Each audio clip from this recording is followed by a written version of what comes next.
Hey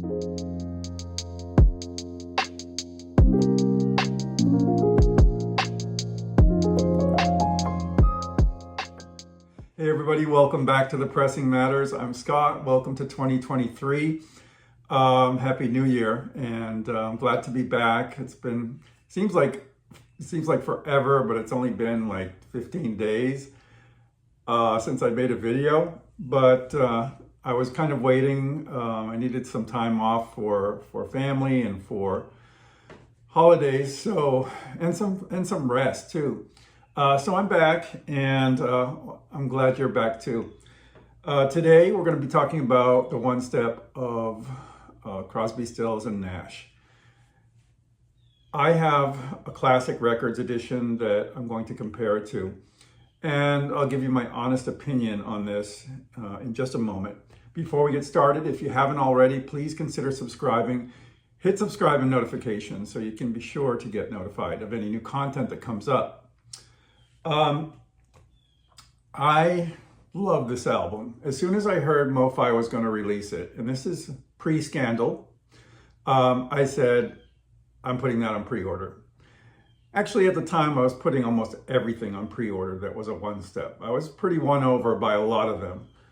Blood on the Tracks,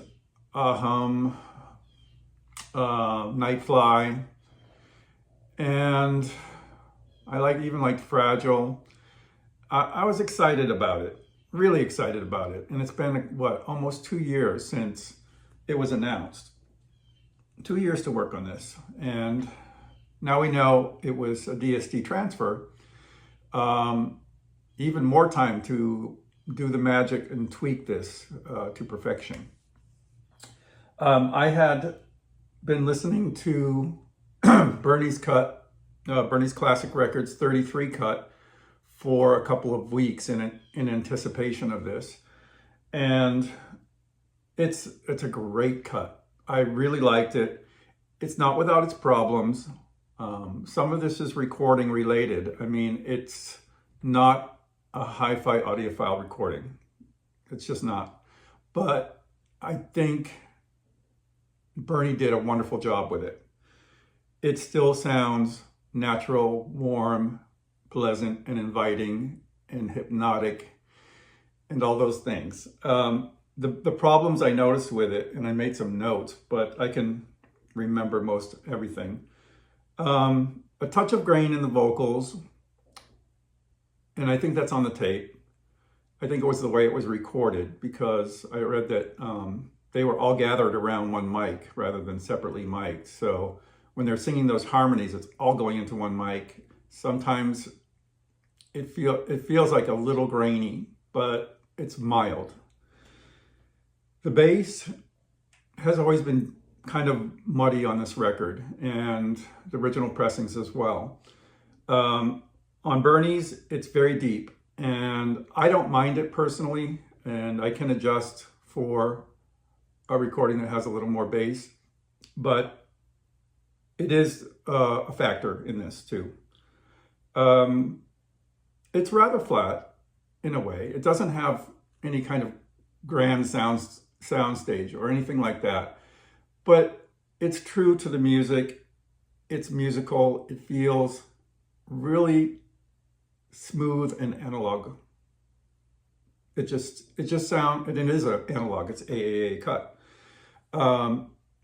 It's very similar to the original pressings, but a nice clean cut and clean pressing. Okay, so I waited 2 years for this one step. You know the deal with the one steps. I was hesitant about it. Well, not hesitant. I was hesitant about MOFI. And this critique is not about MOFI's situation with their DSD and their hiding things and obscuring things. It's not about that. I'm not holding anything against them with this review. This is just an honest review of my impressions of sound quality. And your impressions may vary. It may vary from system to system. I spent the last 15 days tweaking my system. I added the ModWright into the system recently, ModWright PH 9.0 Phono stage. You know, I have the Hana, if you've been watching my videos, I have the Hana SL. The phono reproduction is really, really good right now. And now everything has been gone through. I tore apart the system and reset it, recalibrated everything, and I got a good jump in quality. So hearing the one step on the system, I was immediately let down. Honestly, Sweet Judy Blue Eyes immediately struck me as something was wrong. You know, I know one steps tend to blow things up into hyper detail and wide sound stages and deep and, you know, more detail. It just doesn't work on this for some reason. It does not work. The vocals are EQ'd in a way to, I imagine, bring out more clarity in the whole performance, but at the expense of musicality. I kind of hate to use that word, but it really applies. They're bringing out these vocals. The grain is still there. There's really a little bit more separation, but not between the voices. That can't change. It's just EQ'd in a way that sounds cold. It sounds, it's lacking warmth. It's lacking that natural human touch. It's pushed out further. And it was almost actively annoying for me to listen to it. I did give it a chance though and played everything through. By the time I was to the end of the first disc, I was ready to pull it off. I was like, I can't listen to this. There's no point on my system for my ears. And what a disappointment that was. They have tamed the bass. They have cleaned up the bass. So that's one positive thing I can say about it. Surfaces were not particularly quiet. So that wasn't even a plus on this. Going to 45 didn't even seem like a plus. I thought, wow, well, Sweet Judy Blue Eyes is going to be taking up most of one side. It's going to be spectacular. But it just wasn't. It just wasn't. And I don't know. I'm thinking maybe, well, on the second disc, it got a little better, or I got a little more used to it. Wooden Ship sounded pretty good. And Long Time Gone, I love those songs, so they sounded good and interesting. But overall, I can't give this a high mark. I just can't. It's not a fun listen. It's just not a fun listen. And going back to Bernie's after reviewing this one step a couple of times was like, it was like I was on edge through the whole MOFI one step. It was like, I was just kind of like never relaxing into the music. And that has to be wrong. No matter how much detail is achieved, no matter how much extra clarity. On this recording, it doesn't need that, I guess. It doesn't need it. You know, Bernie's is like a warm, cozy blanket.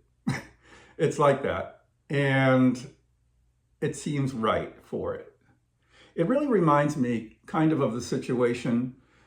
Remember when the Marvin Gaye one step came out, and I criticized that as well. And especially when the 50th anniversary came along, and we got Kevin Gray's cut. That was similar. The MOFI seemed artificial. It seemed the details were pushed out too much at the loss of musicality and at the loss of cohesiveness. And the same thing applies here. The same thing.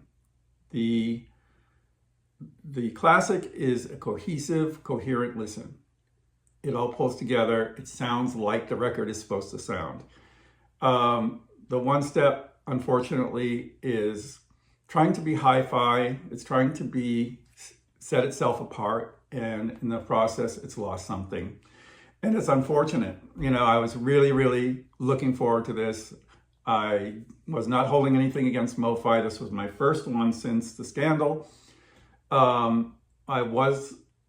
skipped Thriller, and I'm probably going to skip a lot of these now. I just don't see the benefit, and I wouldn't pay $60 for this. I want my money back, actually. I want my money back, but you know, that's how I feel about it. Let me know what you think in the comments. I'm sorry to not start 2023 on a positive note, but this is important news, and I think you should know.